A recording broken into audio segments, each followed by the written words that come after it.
Hey, what's going on everyone? Joey here. And today I thought it would be fun to rank every single All Time Low album ahead of their upcoming release, Everyone's Talking. At the time of filming, that album is set to release in 16 days, so we'll have to see how that one holds up against my rankings once it's out. For this video, I will only be ranking original studio albums and EPs. No singles or songs that All Time Low may have been featured on. But maybe that'll be a different video. Let me know down in the comments below if you'd be interested in that. I will also not be including any live albums or newer full releases of songs that have been re-recorded, like the 10th anniversary of Nothing Personal or the Forever Sessions. I'll also try to include some of my favorite and least favorite songs from most each album. One last thing before we get into the list. Please keep in mind that this is purely my opinion. This is obviously not an end-all be-all list, and in all likelihood, your rankings will be very different from mine. A huge steaming ball of foreshadowing. I certainly have some spicy hot takes on this list, and am fully prepared to get roasted for them in the comments below. And that's okay. Just because I have a certain album that's higher or lower than you might have ranked it, that does not mean that I think it's a bad album, nor that I think your opinion sucks. I truly love all of All Time Low's albums, or at the very least aspects of each of them. They're one of my favorite bands of all time. It's okay to disagree. All I ask is to please keep it civil down below. So, with that all out of the way, let's start with number 12.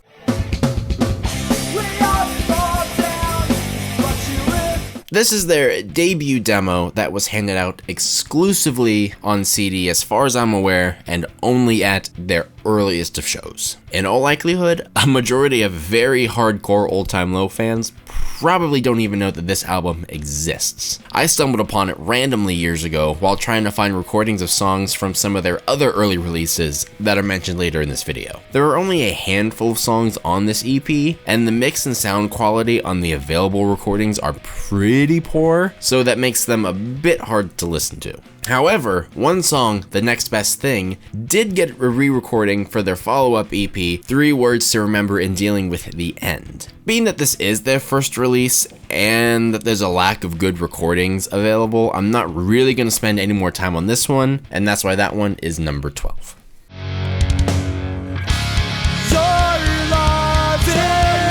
This was All Time Low's second release, and was a huge improvement over their original demo. This is also another one of those releases where even the most hardcore fans probably don't know about it at all. It kind of has a very early Fall Out Boy vibe to it, and you can definitely tell that it's a product of its time. I really like the EP as a whole, but I'd say there are only 2 songs I think that hold up well today, and the other 2 I don't think they hold up anywhere near as much. And with my 2 favorite songs off of this EP being Hit the Lights, Tribute to a Night I'll Never Forget, and Memories That Fade Like Photographs.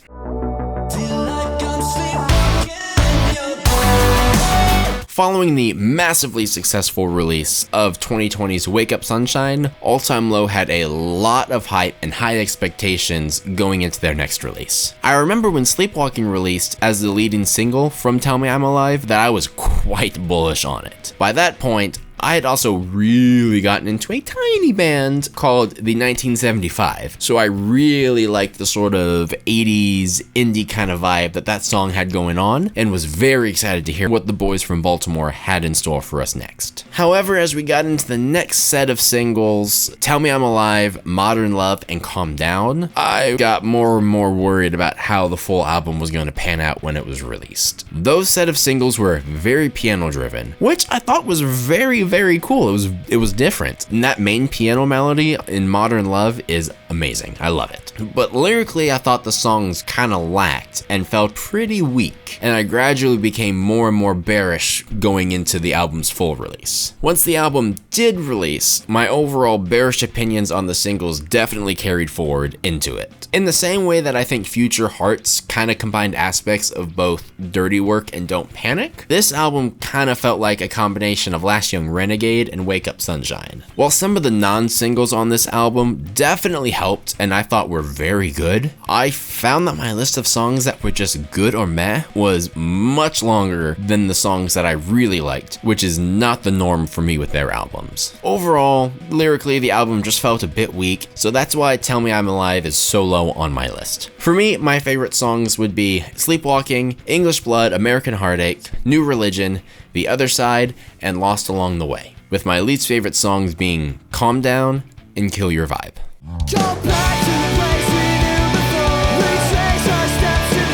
The Party Scene is Old Time Low's final release before getting signed to Hopeless Records, this also being a release that many fans will likely not even know exists. It features some early versions of songs that ended up on their Hopeless Records debut EP, Put Up or Shut Up. Most of them just kind of are more polished than what ended up on this album. However, Running from Lions is extremely different between both versions of the song, where Put Up or Shut Up version was your more classic full band wall of sound All Time Low, and the Party Scene version of the song is actually more acoustic driven, but I actually kind of prefer that version a little bit more. Overall, it's a solid album that I enjoy going back and listening to every now and then, and I would love for some of these songs to make it into either live shows or on a potential Forever Sessions Volume 2. I actually just found out when I was putting this video together that they pulled out Circles randomly at a show in Wisconsin last year.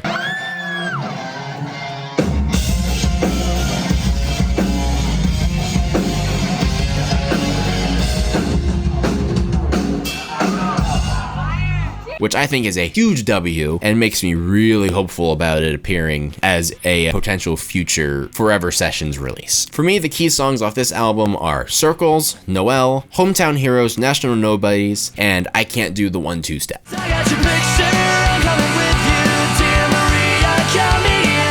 Okay. Placing So Wrong It's Right at number 8 is definitely going to be a hot take that I fully plan on getting roasted for in the comment section. Oh God, I want to kill you. This is All Time Low's full-length Hopeless Records debut album, which you can definitely tell by the massive jump in the overall quality of the album. You can hear the lyrics in the songs have a more poppier catchiness to them. I'm not saying that that's a negative thing at all, but both lyrically and musically, it's way more accessible to your average music listener, way more radio friendly. I would say the overall change in sound and quality from their last album to this one would actually compare quite well to Blink-182's jump from Dude Ranch to Enema of the State or Take Off Your Pants and Jacket. I do really like this album overall. It's a very fun album and it kind of has a summer vibe thing going on that's really, really cool. But I find myself not going back to listen to it all the way through that often, and there's definitely songs on here I happily skip. It did, however, spawn the anthem for Mom, it was never a phase. It's a lifestyle. so major brownie points are given there. For me, my favorite songs off the album are 6 Feet Under the Stars, Dear Maria, Count Me In, Remembering Sunday, Stay Awake, Dreams Only Last for a Night, and Popping Champagne. The least favorites off this album would be Shameless and Come One, Come All. And both of these definitely feel like filler songs to extend the length of the album, and I would say honestly they're probably the band's most feeling filler songs that they've ever written.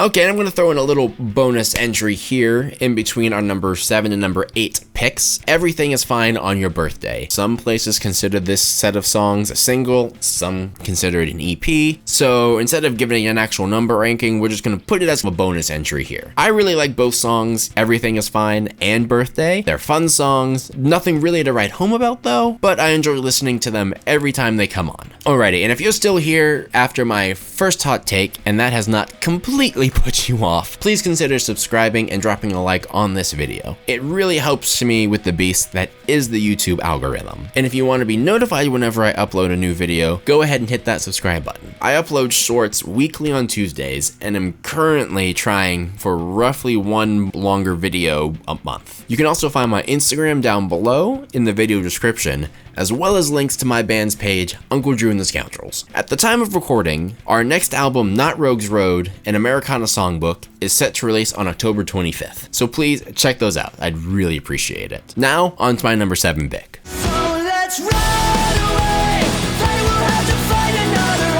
This was the first brand new All Time Low release that I was able to experience. From the initial teases to the first single to the full release. It sort of became the soundtrack for my junior year of high school, so I have a lot of very fond memories around this album in particular. And it's a very solid album, sort of mixed ideas and sounds from both Dirty Work and Don't Panic. It also has more of an anthemic stadium rock kind of sound throughout the whole album, with the opening of a modified Carl Sagan speech in Satellite, which also made for a killer start for the Straight to DVD 2 show, to the very big and spacious sounding The Edge of Tonight. While I do think that this is a great album, and there's nothing inherently wrong with it, I just don't find myself listening to it all that often, all the way through, or without skipping songs. For me, my favorite songs here would be Kids in the Dark, Runaways, Tidal Waves, The Edge of Tonight, and Bottle and a Beat, which at first was only an international release, but it is available on Spotify and on YouTube, and if you have not heard this song, I highly recommend that you go listen to it. It is just such a great and such a fun song. I absolutely love that one. And for me, my least favorite songs would be Bail Me Out and Don't You Go.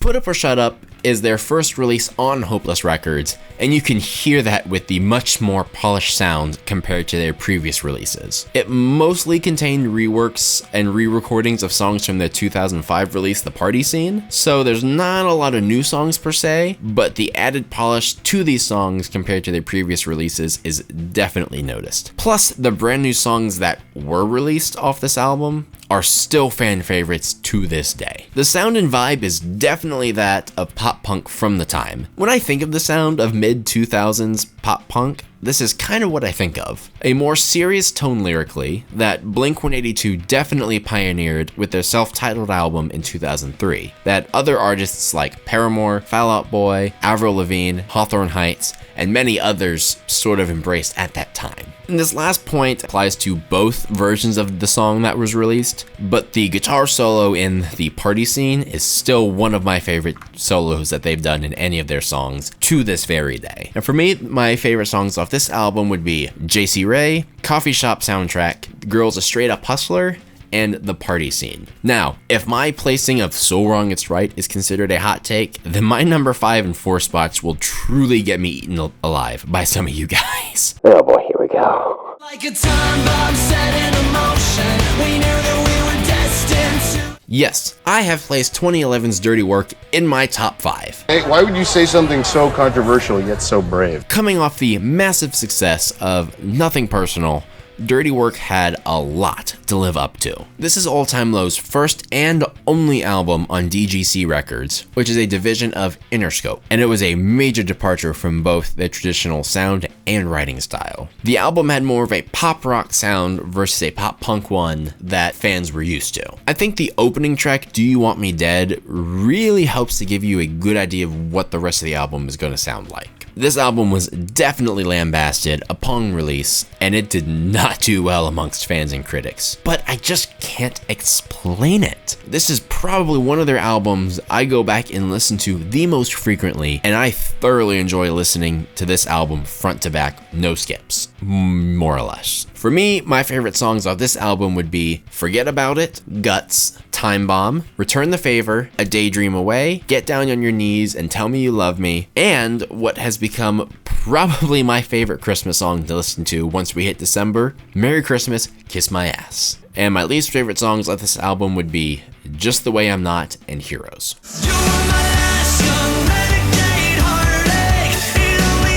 Alrighty, probably now for my hottest of takes in this video, placing 2017's Last Young Renegade at the number 4 spot.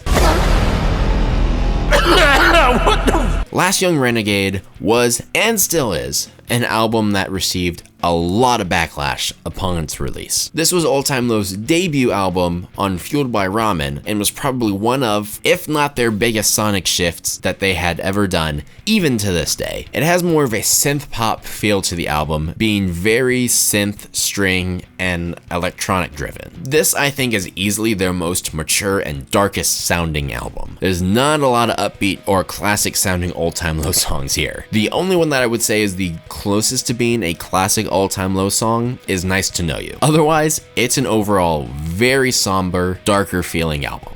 I remember seeing All Time Low on the Summer Ever After Tour 2018 following this album's release, and the songs actually translated very well to a live setting. I can't help but really enjoy this album. It's easily one of my most consistently listened to All Time Low albums. Maybe it's because of how different Last Young Renegade is to the rest of their catalog, and with it being written from a very personal and introspective point of view that you can really feel in both the lyrics and the music. Whatever the reason, I can't help but love this album, and I listen to it so often. And for me, my favorite songs of this album would be Last Young Renegade, Drugs and Candy, Good Times, Nice to Know You, Nightmares, and Chemistry, which also was technically an international only release, which you can find the song on YouTube and other places, and I highly recommend that you go listen to this one as well if you have not heard of it before. My least favorite song, I guess if you say, from this album is Dark Side of Your Room, but I still really enjoy listening to that song, regardless of even if it's my least favorite on this list.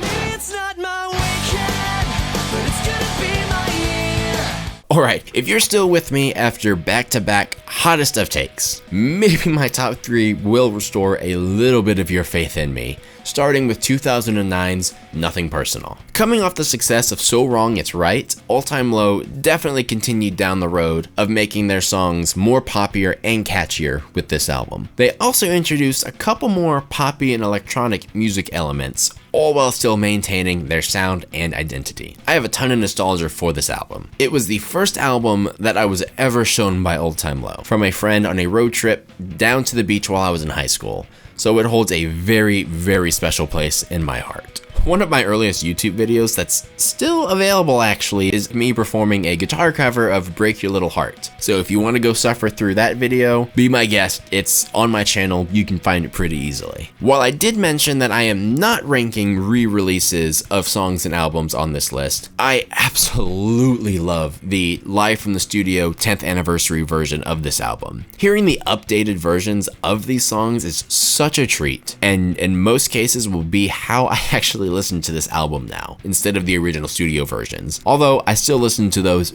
quite frequently as well. For me, my favorite songs off this album would be Weightless, Break Your Little Heart, Damned If I Do Ya, Damned If I Don't, Lost in Stereo, Walls, Therapy, and Poison, which on Spotify it's on the deluxe version of the album. It may have only been a single at the time, or was released, I think, for Almost Alice, I want to say, but because it's on the deluxe version on Spotify, I am going to include it on this list. My least favorites on the album are Hello Brooklyn and Sick Little Games. Said I want your body, would you hold it against me? 7 in the morning, wanna listen to Britney. Wake Up Sunshine was a very stark contrast and course correction after the mixed reception of Last Young Renegade. I can't help but wonder if Wake Up Sunshine's success was bolstered by the overall mediocre to negative reaction that most had to Last Young Renegade. I remember when this album was released, reading that All Time Low had said they almost held off on releasing it because of the pandemic that was going on at the time, but ultimately they decided that people needed something positive to get excited and happy about, and I am so happy that they decided to release it when they did. It had some more serious and introspective songs on it, like Last Young Renegade, but it had a much more fun overall vibe to it that All Time Low have come to be known for. Plus, it spawned their biggest song to date, Monsters, which was at the top of various charts around the world for months. In all honesty, I can't even easily pick my top songs off this album. Most of the time when I'm listening to this album, I am listening to it front to back, no skips whatsoever. If I had to pick my least favorite one off the album though, it would probably be the title track, Wake Up Sunshine. And in all honesty, between Wake Up Sunshine and my number 1 pick, these albums more often than not will kind of trade blows on which one is my number 1 favorite pick for a given day. And this is definitely a contender for a Desert Island album for me. I just love everything about this album. It's not even just a great All Time Low album, it's just a fantastic album regardless. Alrighty, and now time for my number 1 pick. If you're still here, if you haven't figured it out already, here we go.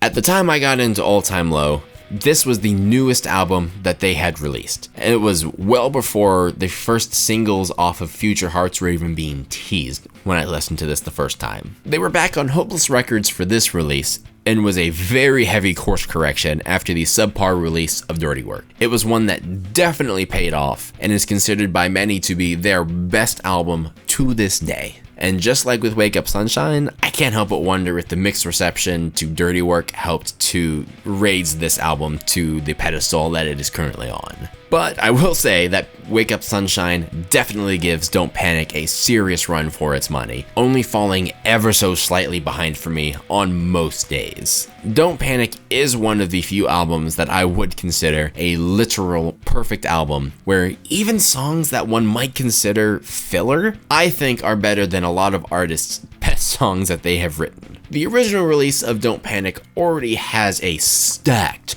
track list, but the expanded It's Longer Now, adding songs like the now iconic A Love Like War, was just another cherry on top of an already perfect ice cream sundae. I also vividly remember watching and rewatching their episode of the show Guitar Center Sessions, where they performed a lot of these songs live while promoting the album's release. Honestly, I can't even pick a handful of songs that I would say are my immediate go-tos on this one. It's much easier to say which ones I don't love as much, while still absolutely loving every single song on this album. And if I had to say which ones would be my least favorites, heavy quotation marks, those would be Outlines and So Long Soldier. However, both of those songs are very, very good, and I thoroughly enjoy listening to those songs every time I get to listen to the album front to back. All in all, I love this album so much, and I believe it has truly stood the test of time over 10 years later. So, that is my ranking of every single All Time Low studio album. How does this compare against your list? What was it about my list that you feel most inclined to roast me on? What do you potentially agree with about my rankings? Let me know in the comments civilly, please, down below. Right now, with the 4 singles that have been released from Everyone's Talking, I am feeling cautiously optimistic for that album's release. Compared to Tell Me I'm Alive, each single from Everyone's Talking I have enjoyed more than the last. I am loving the vibe that all 4 of these songs have given, and I'm looking very forward to the album's full release on October 17th. And if you're interested, I actually released a full guitar cover of The Weather a few months ago when that song dropped. I'll have that linked on screen or in the outro cards somewhere. Alright everyone though, that's all for me today. This has been Joey, and I hope y'all have a great rest of your day.